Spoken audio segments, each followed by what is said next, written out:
Becoming a member of Philadanco, you must go through an audition process. I actually saw Philadanco perform while I was in college at Hampton. I went to something called the International Black Dance Conference, and I saw Philadanco do a piece called Enemy Behind the Gate by Christopher Huggins. And I saw myself on stage. I was a sophomore in college, and I was like, wow. I saw myself up there, like, I can dance with him. So that was kind of in the back of my head. So after I, decided to finish running and decided to figure out what I was gonna do next, I said, oh, I'm just gonna dance. And I thought that it was gonna be easy. I thought I was just gonna go to the audition and become a part of Philadanco. Boy, was I surprised. So I went to the audition in January. I packed my car. I drove from St. Louis all the way to Philadelphia. I auditioned and I was turned down. And I was heartbroken, but then I realized that I still wanted to become a part of Philadanco. So I had to see what I needed to do to become a part. And basically also I had to say I didn't do my research prior to. I didn't know what the company entailed. I didn't know what it entailed to be a professional dancer, because actually Philadanco is my very first company and I've been with them for 5 seasons now. But then I didn't realize that there's a certain look, there's a certain body structure you need to have. And that was something a little difficult for me because I was an athlete and I was a sprinter.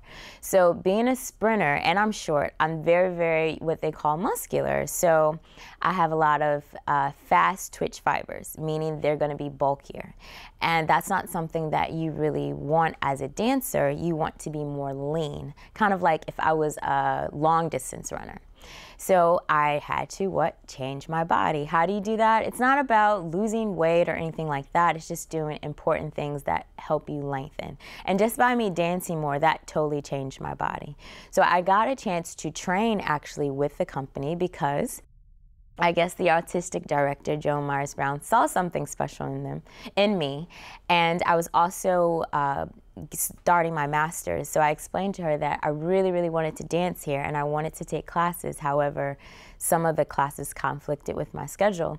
But she said, that's fine, come take company class. Now that was something really unheard of at Philadanco. So, when I took class with the company, I felt very, very intimidated because I wasn't where the company was, of course. But I worked really, really hard. And I want to say within 8 months, the next audition, I auditioned and I was ready, and she offered me a contract with Philadanco. And I was so excited. So it was like I guess she saw something in me prior to, but I just wasn't ready. I had to really understand what it meant to be a professional dancer and make sure that I was physically, as far as technically, ready to take on what Philadanco does. And 8 months later, I was ready. So I've been with the company for 5 seasons now, and I've loved every minute of it.